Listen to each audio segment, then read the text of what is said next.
فانقلبوا چل پڑے وہ، اور وہم یتخافتون اور چپکے چپکے باتیں کرتے تھے، کیوں کہ اللہ یدخلن الیوم علیکم مسکین، کوئی مسکین نہ سن لے اور مسکین مانگنے نہ آ جائے اور اللہ کے نام پہ کچھ دینا نہ پڑ جائے۔ فرمایا ابھی وہ چپکے چپکے اندھیرے میں جا رہے تھے، فطاف علیہا طائف من ربک، رب نے عذاب بھیجا اور سارے باغ کو جلا کر راکھ کر دیا۔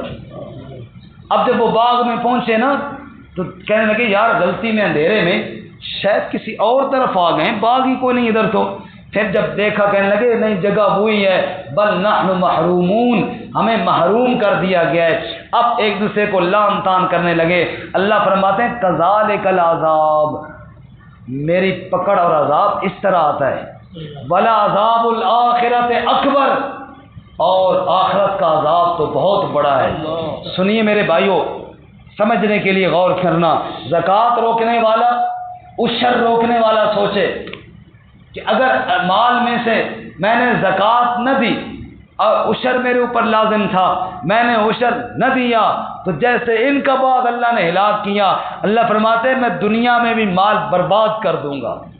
کہیں نہ کہیں ایسی تباہی میں پھنسے گا نا بندہ کہ مال ضائع ہو جائے گا۔ اور ولا عذاب الآخرت اکبر، آخرت کا عذاب تو بہت بڑا ہے۔ اور آخر میں اللہ فرماتے ہیں لو کانوا یعلمون، کاش کے لوگ جان لیں اس بات کو۔ اس کے بعد آگے اللہ فرماتے ہیں جیسے زکوٰۃ اور غریب کا حق ضروری ہے، ایسی رب کا سجدہ بھی ضروری ہے۔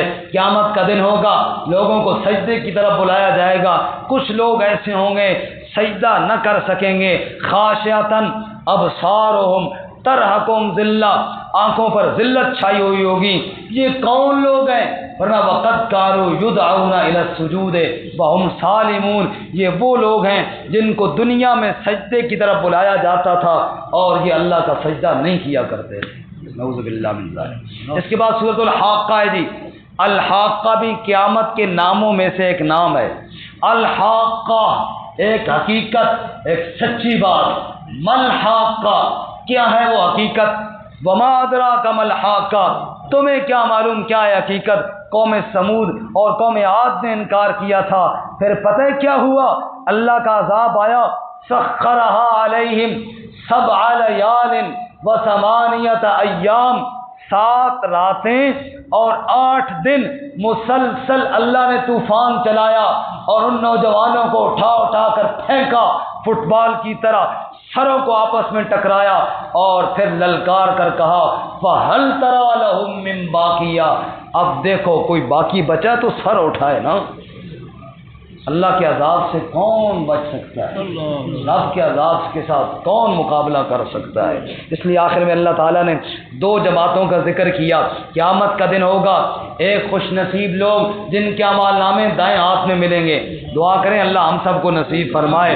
اما من اوتیا کتابہ بیمینہ، جس کا اعمال نامہ دائیں ہاتھ میں ملے گا وہ خوشی سے کہے گا ہاؤم اقرؤوا کتابیہ، آؤ یہ میری کتاب کو دیکھو، انی ظننت انی ملاق حسابیہ، میں نے دنیا میں رب کی ملاقات کو یاد رکھا، آج میرے رب نے مجھے معاف کر دیا۔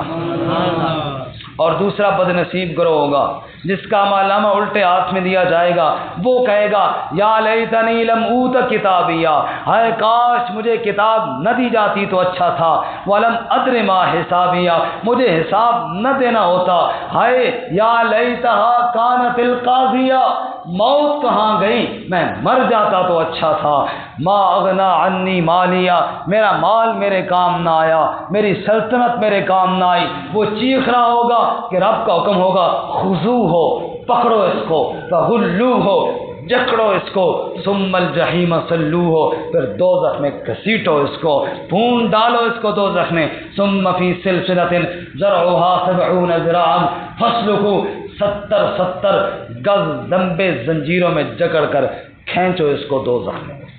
اس کا کیا جرم ہے یا اللہ؟ فرمایا انہ کان لا یؤمن باللہ العظیم، پہلا جرم یہ ہے اس کے دل میں اللہ کی عظمت ہی کوئی نہیں تھی، اللہ کی عظمت پر ایمان ہی کوئی نہیں تھا۔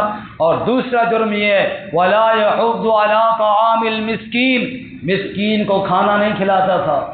اور تیسرا جرم یہ ہے کہ اللہ کی کتاب کو کبھی شاعروں کا اور کبھی جادوگروں کا کلام کہتا تھا، نعوذ باللہ من ذالک، حالانکہ یہ رب کا کلام ہے۔ اس لیے آخر میں فرمایا فسبح باسم ربک العظیم، رب کے کلام پر یقین کر میرے محبوب اور اللہ کی تسبیح بیان کر۔ اللہ تعالیٰ عمل کی توفیق عطا فرمائے۔ اس کے بعد